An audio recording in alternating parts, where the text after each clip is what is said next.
Here you can see that this is a very simple graph, that is z equal to x.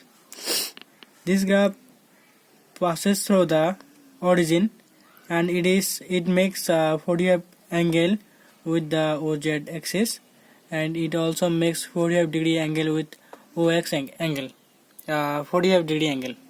Sorry. Let's make another graph. We're gonna multiply x with y, and let's see how this graph produced in this JavaScript application CalcPlot3D. So let's see.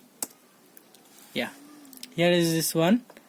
It looks very pretty, and I like the graph, and it is quite interactive, that we can move and see the different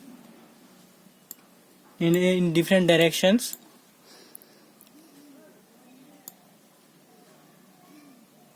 Wow, very nice. So that's it. Thank you.